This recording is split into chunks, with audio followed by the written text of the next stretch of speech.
All right, welcome everyone. Thank you again for joining us. And first and foremost, congratulations on your acceptance to Saunders and RIT College of Business. So Peggy and I and our graduate team have worked over the last couple of years to kind of put together a webinar series that we felt was relevant in terms of kind of achieving two goals. One, keeping you guys engaged throughout the process, because we realize many of you have been accepted even months in advance of this starting. And then secondly, just to give you some tangible takeaways and information and whatnot as you consider your options, if you're still accepted, or as you plan for enrollment in the fall for most of you. Some of you may be starting in the summer if you're looking at the MBA. So that's really the goal here with all the sessions we have lined up. The session today is going to be very informal. The intent is to just kind of give you guys an opportunity to connect with some of the key folks in our office. Peggy's going to speak on some of the expectations with respect to a student. Sorry, I've got a message here for the live transcription. Okay. So that live transcript should be on now. And then we'll get into, we'll certainly do introductions, and I want to give all of you a chance to kind of go around and share your names and program as well. So we'll continue that too as we work through things. But why don't we start there with introductions? And we'll kind of make our way around the room with the folks on the staff end of things and kind of how we work with these students. And then we can jump into student introductions, and then we'll get started just with some conversation. And again, I want to encourage you, if you have questions, to feel free to unmute yourself and vocalize those. You can certainly throw them in the chat as well if you have any questions that you'd like addressed. But we'll start there, and then we'll get rolling here. And as other folks join us, we'll kind of loop them in as they join. But my name is Matt Cornwell. I know I've recognized a handful of the names that are on here already, so I know I've been in touch with a few of you. I work with our prospective undergrad and graduate business students from all things, discussing curricular elements, scholarships, the process, application process, and then I'm a point of contact all the way until you start your classes here in the fall, again, for most of you. So yeah, Delaney, why don't you go next, just kind of as that front point person, and then Peggy, and then we'll go from there. Of course.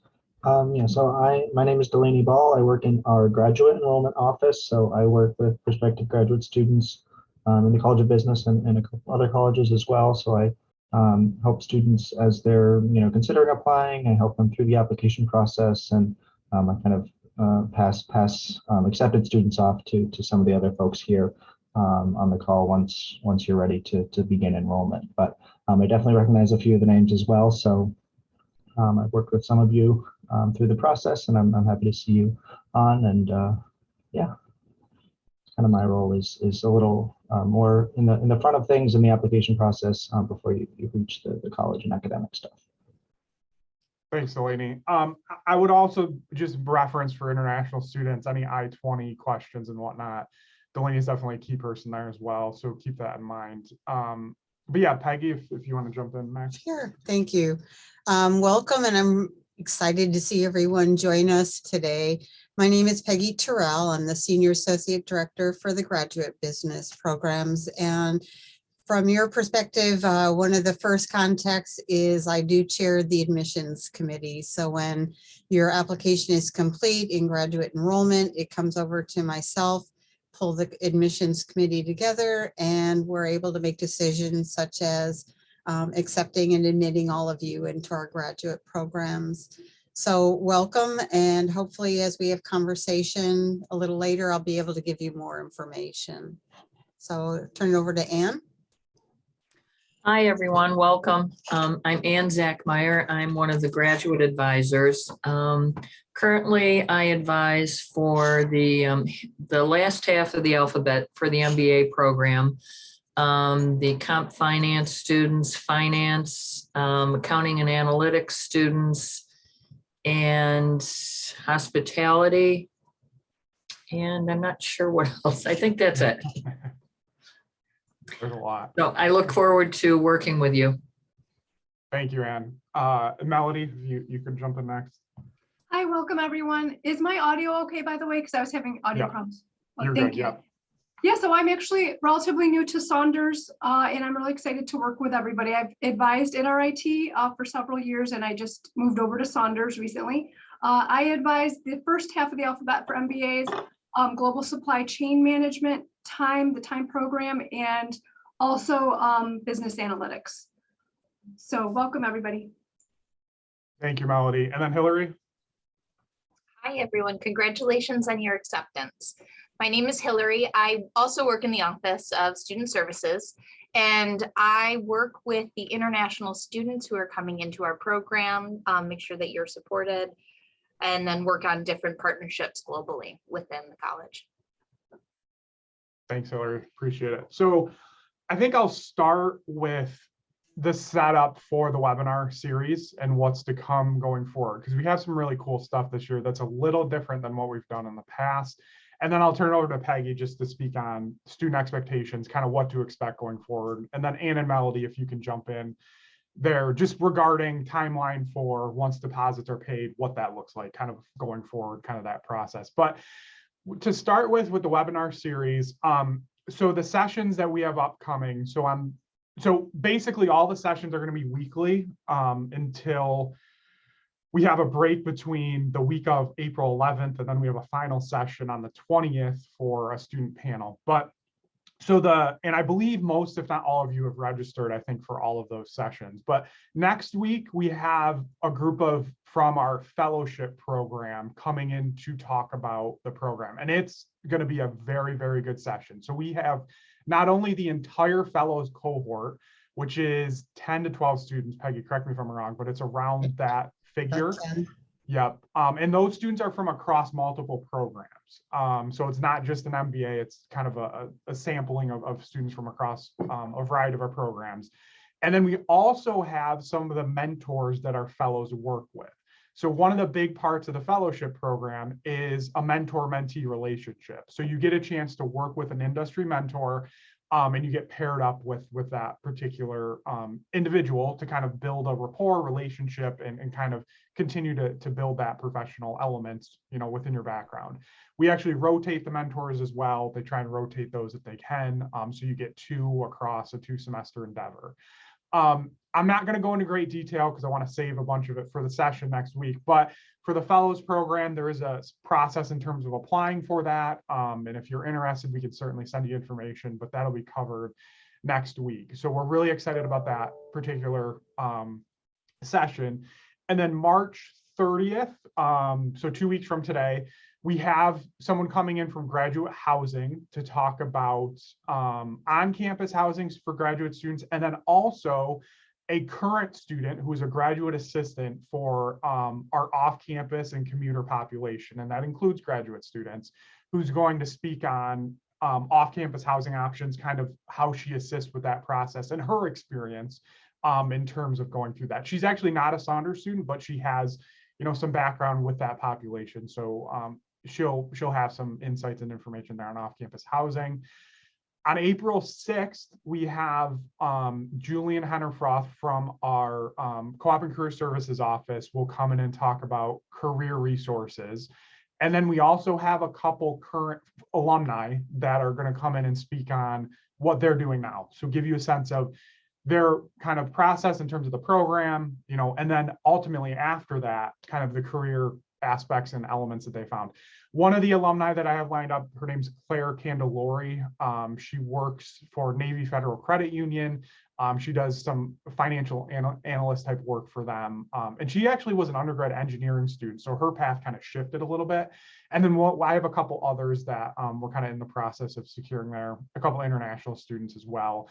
And then on April 20th, we have a group of current students, so a current student panel, and that'll be the last of kind of the series there on April 20th. So we'll kind of miss a week there, but we have a group of students coming in for that as well. And the intent there is just really, again, to give you guys an opportunity to ask those questions you may have.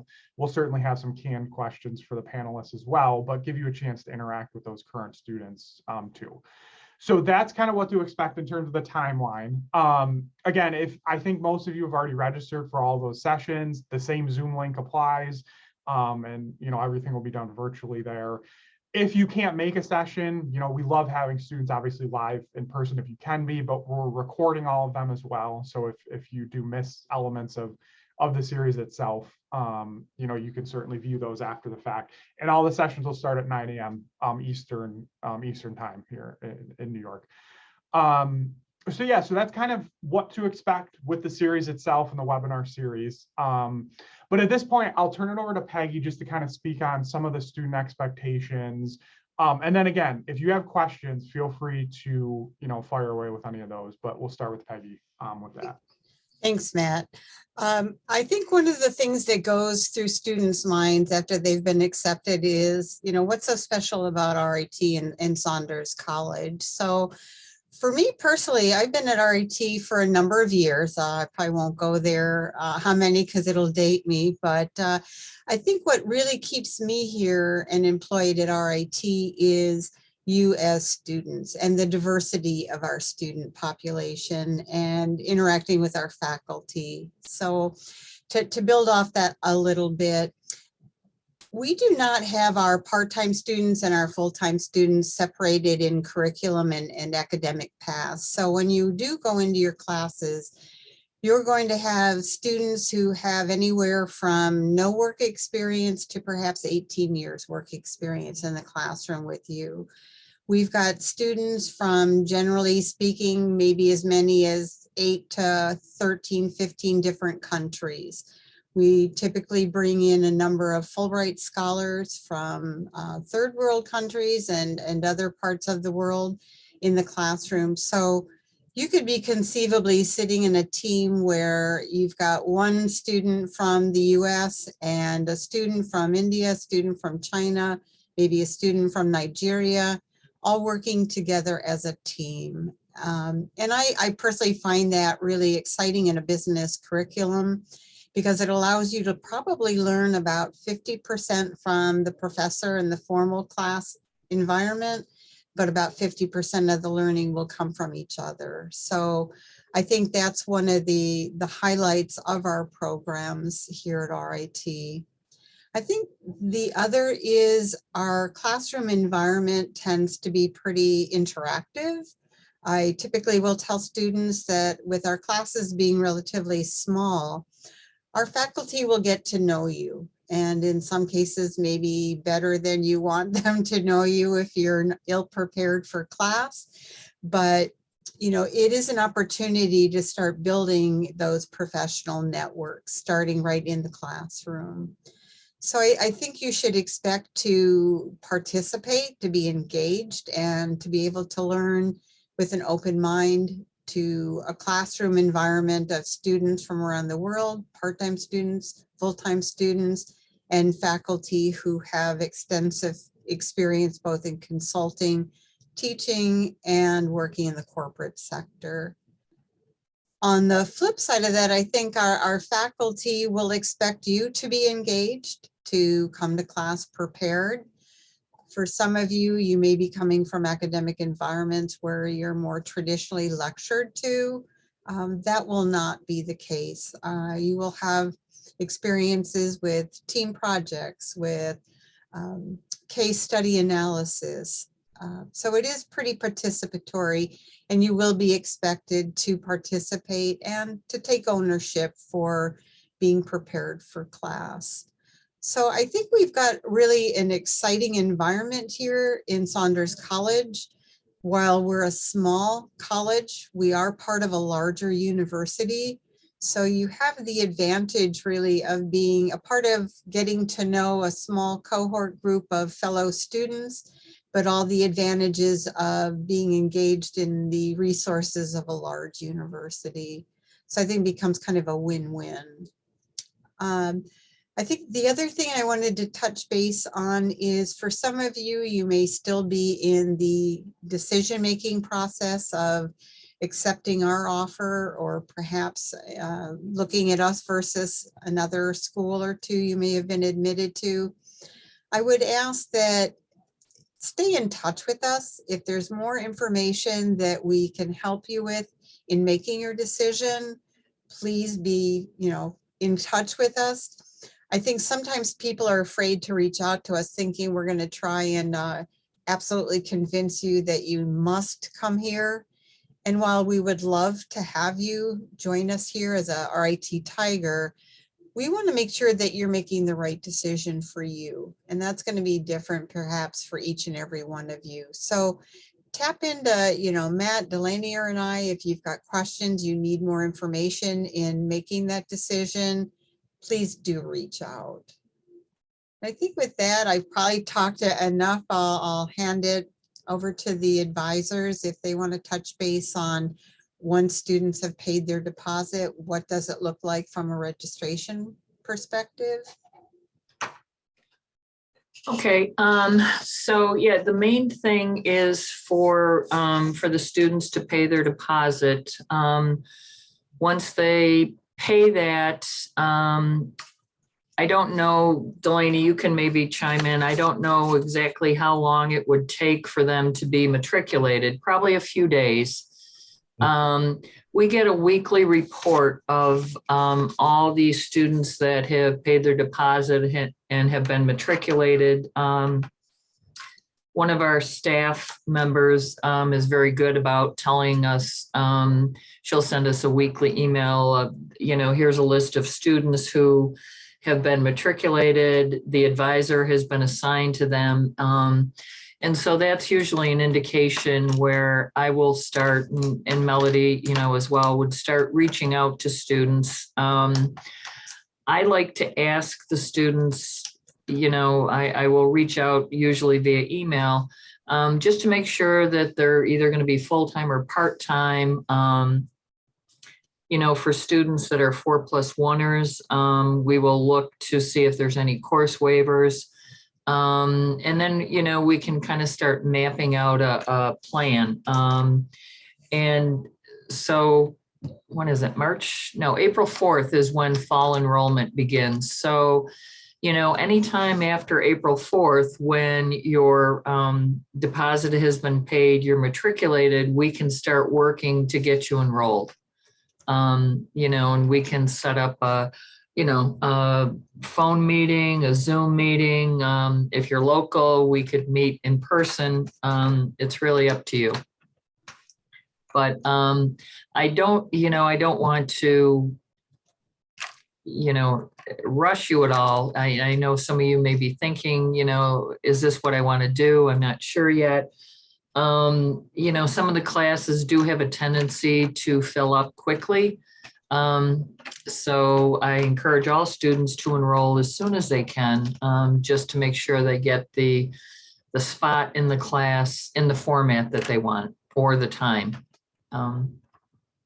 So I think I covered everything. I have one addition, or you mentioned matriculation, and it is shortly after you pay the deposit, but right now we're a little early for fall matriculation. So I know we talked about it in my office, so I checked.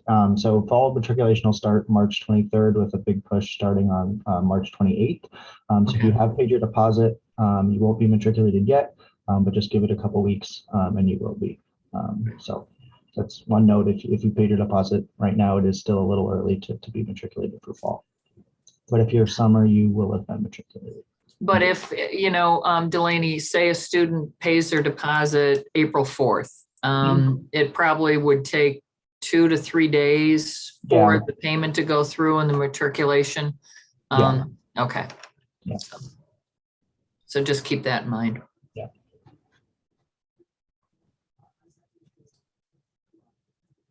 Great. Okay. Thank you guys. Appreciate that. So I think at this point, I would love to hear from the students, if we could. So Megan, I'm going to pick on you because I know you. So I'm going to have you start if you could. If you can just give a quick, and we have a question related to matriculation.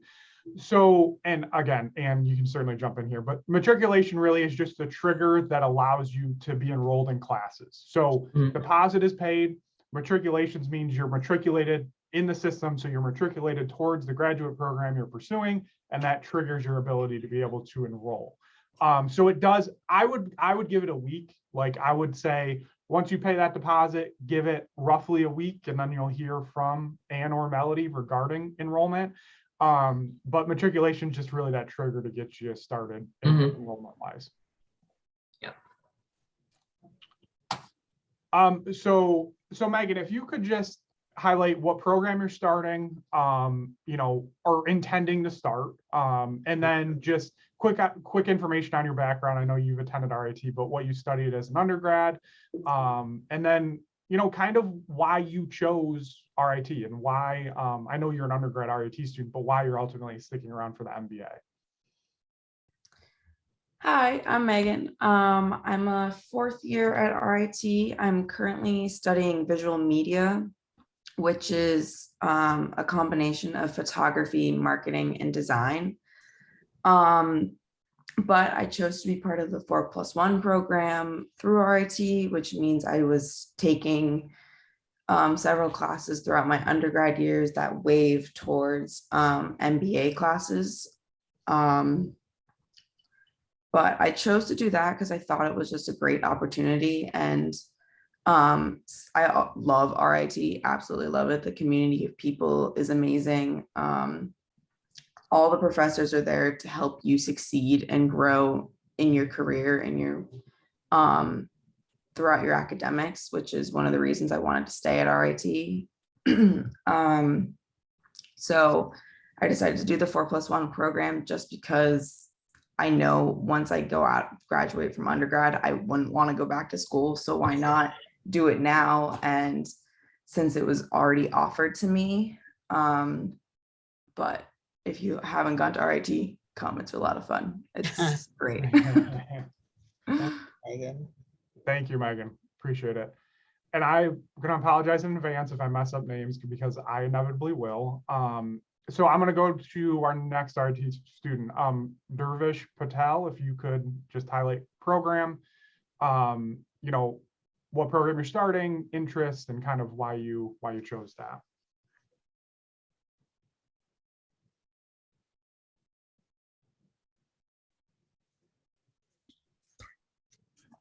Hi, everyone. My name is Dervish Patel, and I'm an undergraduate student studying business management here at RIT. And the reason I applied for the MBA program here is because I was interested in staying here and keeping more of a consistent curriculum within the system.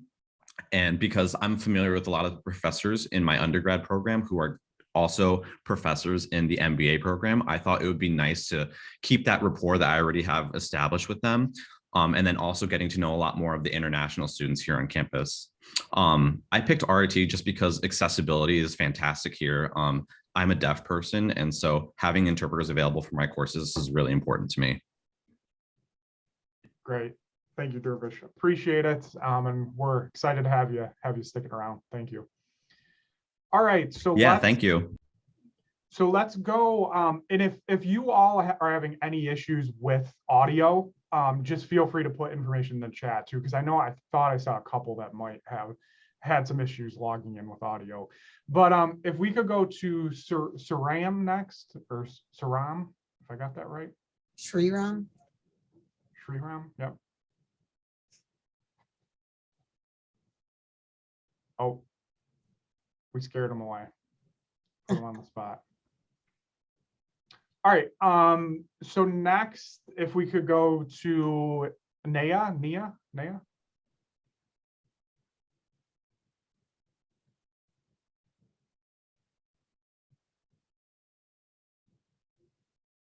And again, take your time. If you need the chat, that's totally fine. Maybe come back.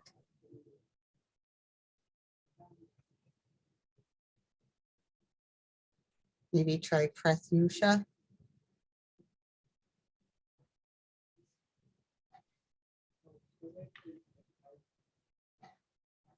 Yeah, let's go to somebody else.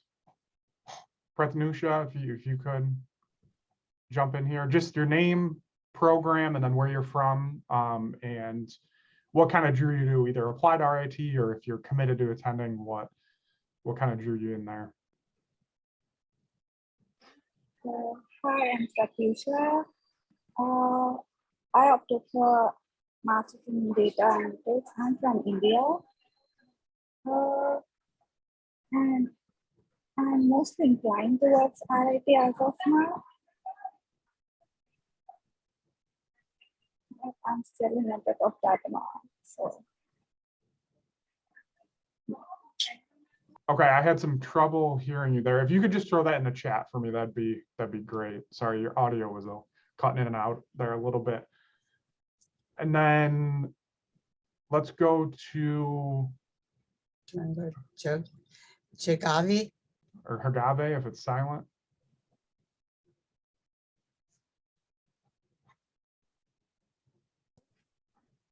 Hi, I'm Jagvi and I'm from Bombay in India. And I have been enrolled for MS time program starting fall 22.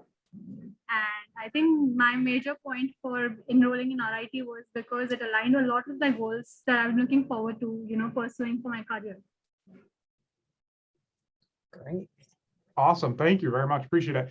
And we tend to use acronyms a lot. And I'm glad to see students already using it too, but MS Time is the Technology Innovation Management Entrepreneurship Program. Just for those that have any questions there on that. And then last but not least, Samantha. Yeah, hello, good morning, everyone. So my name is Sumant. I've been enrolled in a master's program in business analytics. One of my reasons of choosing RIT is I've seen like one of my batchmates enrolled into RIT, and I've also asked other people, and they have suggested it's a good college. So that was one of my reasons. That's and awesome. They also have a very good co-op program. Yeah, that's awesome. We do, Peggy and I do hear, and I know Delaney does too, hear that a lot. The word of mouth is fantastic. And I often talk to students who have those connections. So that's awesome to hear. Thank you and congratulations again. I think that points to one of the other, I think, value addeds at RIT is we have a really strong alumni group that are really committed to our students and helping them get through their programs and helping with job searches. So we'll look forward to having each of you become an alum down the line.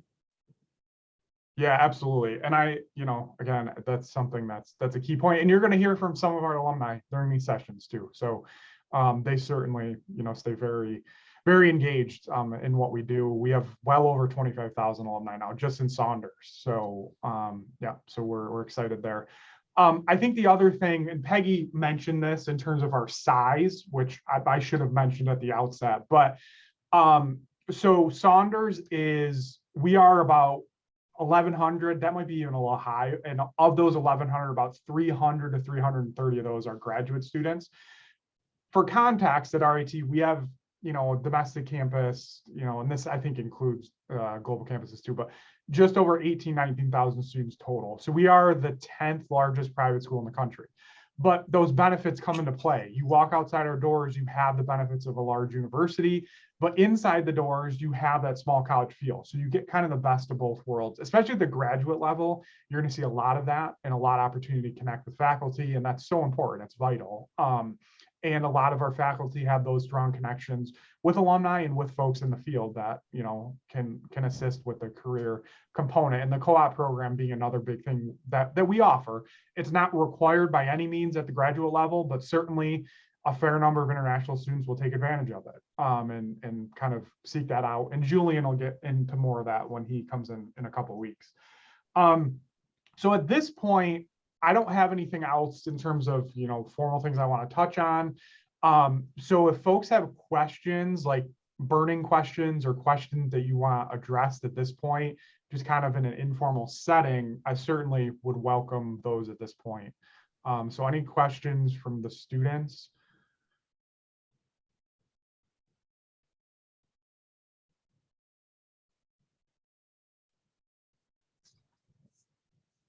I guess I'll throw it. Is there information that you have not received from RIT that you were hoping to get today? And feel free to put it in the chat if that's more comfortable. Again, as Matt said, our objective today is to allow you an opportunity to really begin to get to know us as people and not just names on emails or letters or documents and things, so that you can get a better feel and flavor for who are we here in Saunders College.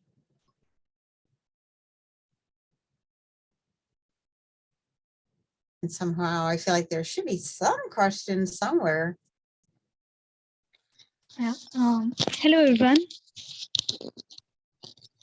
Good morning. I am Neha from Bombay, India.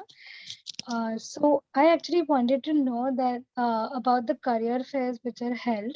So I've been enrolled in Masters in Business Analytics. So like, will there be a separate career fair for business analytics people, or there's a common fair for all the management people? Sure, no, good question. The university at large does two major career fairs, one in the fall and one in the spring. And they're open to all students across all programs at the university. There will be companies that'll specifically share online and the information, and Julian will get into this in more detail, but we try to tell students that while a company might be here recruiting for, say, an engineer, all companies have needs for financial people, accountants, business analytics types, marketing, management types. So we tell students to research the companies that are coming and to visit the tables that appeal to them as a company and not shut themselves down. We also recommend that students work closely with their faculty and make use of the contacts they have. And with the business analytics program, you do have a capstone experience, which is going to give you that additional work experience opportunity. And as I say, Julian will go into a little bit more detail, but hopefully that gives you a little bit of a start. Yes, it surely does. Thank you. You're welcome. Yeah, I think another big thing that we talk about quite a bit is the interdisciplinary nature of what RIT does and how that is a huge benefit to all of our students across the board. Like Peggy said, these companies are looking for business students in all different elements, especially analytics and data analytics. That is an area that, Peggy knows better than anybody. The amount of applications we get for that program, it's a growing field, and it's going to continue to grow, and it's not going to go anywhere. So those companies are all looking for folks that have that experience and background. So I think it's, a key piece to understand that, just because, we may be small, the interdisciplinary nature of the companies that we work with is very key. In engineering companies or even accounting firms, like that's a different element of business, but there's so much of that is analytics based. So there's a lot of that you'll see with the career fair as well. And the career fair is impressive. We've kind of had to bring it back slowly because of COVID, but it's a lot of companies, and it's, I expect it probably to be pretty close to full force next fall. But yeah. Other questions that folks have? That was a great first question to break the ice, per se. Hi, I'd like to add to Neha's question over here to clear some confusion that I have right now. Do these career fairs actually cater to only co-ops and internship opportunities, or also full-time job opportunities post-graduation? It would be both. They are looking for co-op/interns and full-time positions. And the other thing with the co-op at the graduate level is you want to keep in mind that it's most likely going to extend your program. It's not built in. So generally speaking, like for business analytics, for example, you would take a couple semesters worth of coursework in fall and spring, do a co-op in the summer, and then finish up with the last couple of classes you have the following fall term. So you want to keep that in mind as you're planning for things with the co-op and with respect to it. That's generally the path that it kind of comes out to with the co-op. And to build off of that, if you're expecting to go looking for a co-op opportunity during your program, I would encourage you at the time you're beginning to discuss your first semester registration, let your advisor, let Melody or Ann know that that's your objective. And the reason for that is some of our classes in some of the specialized programs are only offered once a year at a specific semester. So you want to make sure that you build the flexibility in for plan option A and option B. If I get a co-op or if I don't get a co-op, being able to plan that out in advance. For the business analytics students, depending on the type of co-op they find, in some cases it can be used to become part of their final capstone project. So they can both finish their program in the summer as well as have a co-op opportunity. But it's something that I would encourage you to start discussing with your advisor day one. Thanks for the information. That was really helpful. Thank you. You're welcome.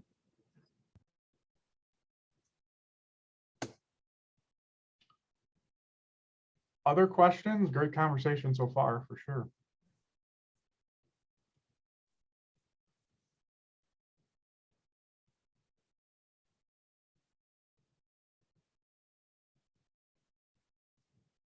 It's either a very quiet group or we're so good at what we do that we've answered so many of their questions proactively. Not sure which it is this morning. But we're also here if questions come up after the session is over. All of us are accessible by email and extremely responsive. So never feel unsure about reaching out to us about literally anything. Yeah, I mean, even if it's just as small as, you know, from a housing standpoint, like what can I do there? And well, again, we have a session on it, but I think, you know, if you're planning that stuff out, we can put you in touch with folks that can assist there and, you know, present options as you think about those. There's plenty of options, but, you know, that's, you know, those things we can certainly hash out as well if we need to. All right, so if there's no other questions, we'll wrap up a few minutes early. Just a reminder, the next session next week, same time, and we'll have folks from the fellows program jumping on, and it's going to be a big group and it'll be very interactive session. So definitely encourage you to attend that one. Even if you're not, like if the fellowship program isn't something you're super interested in, I still think it's important to get a sense of, you know, from those folks' point of view, what the program's all about, but also their experience is just kind of on a broader level with RIT and Saunders. So thank you all for jumping on. I'll stick around for a couple minutes in case anybody else has just one-on-one questions they want answered, but we'll see you next week. Thanks again for joining us. Thank you.